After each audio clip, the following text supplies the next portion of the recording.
Okay, hi everybody. Let's work through the focal statistics part of this yurt lab. It seemed to cause a little bit of confusion with everyone, I think. And again, the idea here is to kind of take this idea and try and think about it in a bigger context, to imagine other ways that you might use this tool.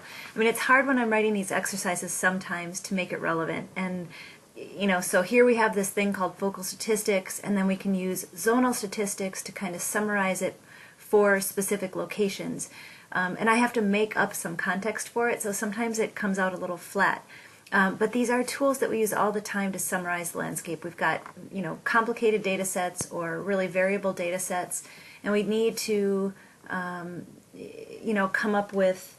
Here's an example that I do use this for a lot, and it's to get overall relief. So we have a slope metric, but we also might just want like just the change in elevation in any given area. And so we could run focal statistics on elevation as our input raster data set and take the difference or the range.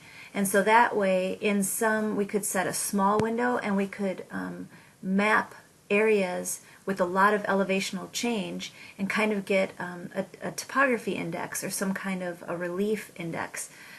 Then we could take zonal statistics and we could buffer different segments of a stream, for example, and then we could summarize the relief metric relative to each zone, which would be different stream segments. And so maybe we have first order, second order, third order, and we're curious how many times different orders of stream butt up against, high relief, which is usually some kind of proxy for a lot of erosion. We can have a lot of downcutting or undercutting or opportunities for sediment transport, things like that. So there are land cover rasters that we might use this on. Slope, any number of things, but it's a really kind of common practice to run focal statistics to summarize some metric, create some statistic from it, and then use zonal statistics to define or summarize basically the statistic for a particular place or set of places. So in our case, we've got the six little yurt locations, the 2-acre that meet all of our other criteria, and then we just want to know which one is sitting in a region that has the highest variability, or for land cover, the most diverse. And we're not treating the land cover even with kid gloves, and that we're not pulling out developed, or we're not differentiating between good or bad land covers, just plain diversity, which is stupid because we should go through and pick out good land covers for yurt, like tree cover and good vegetation, not just scrub or pervasive invasive perennials or burned agriculture, whatever it is. But we're not doing that. All right, so here's the idea. We have a land cover layer. We've got our final 6 yurt locations. So the first thing we want to do is run focal statistics on the land cover to start to summarize the variety. And so if we open the focal statistics tool, again, notice that my tool help is always open because I do use this a lot.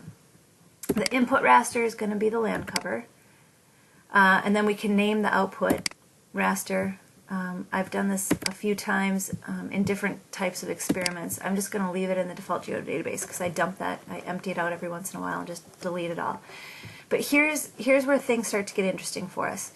It's up to us to define the kind of search window or neighborhood as we sweep across the raster cell by cell. It's going to look in an area around every cell, and it's going to count how many different types of land cover values are found within that window.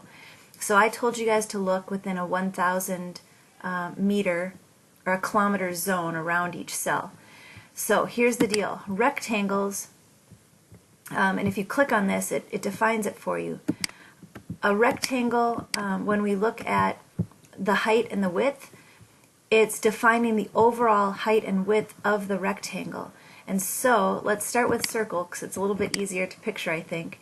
Here it's asking us for the radius. So for our processing cell, it's going to let us set a distance either defined by the number of cells or map units. So we could just put in 1,000 meters, because our map is in meters because of our coordinate system, right?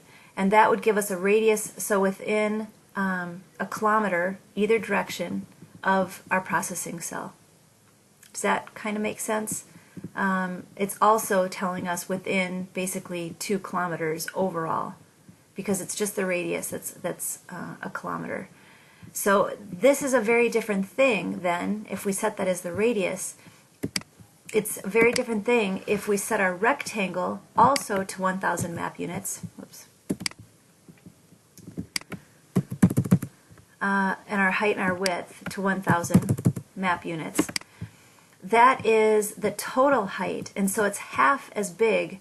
I mean, I know a circle and a square aren't the same area, but as far as the overall extent, this is just looking 500 meters to the north, 500 meters to the south, 500 to the east and west. So it's a 1,000 meter or 1 kilometer centered on our processing cell. So already this is a really big difference. It's a totally different sized and shaped. And so the question is, what's the right thing? What's the right one? Even if we set this at 2,000, which is giving us basically the same total distance away from our processing cell, a rectangle is a very different thing than a circle, and so the overall area is very different. And so, again, what's the right answer? Well, I don't know, and I don't think you do either. If you had your own analysis to do, you could answer these questions. You could see if there's some, something that's typical. You could look in the literature and just see if there's a process that tends to be used, and you'd probably want to follow that unless you could define a reason to do it your own way. That makes more sense. The statistics type is variety, and I guess what I just want to show you here is that if we go ahead and run these, and that's what I did here, I ran the focal statistics on variety. I used the cell size instead of the map, and I used 66 or 67 is what I actually ended up doing. Because, again, let's go back to the circle because it's easier to picture. If we have a radius and we're using cells, and I told you to do 1 kilometer, this is a 30-meter land cover raster, right? And so 30 meter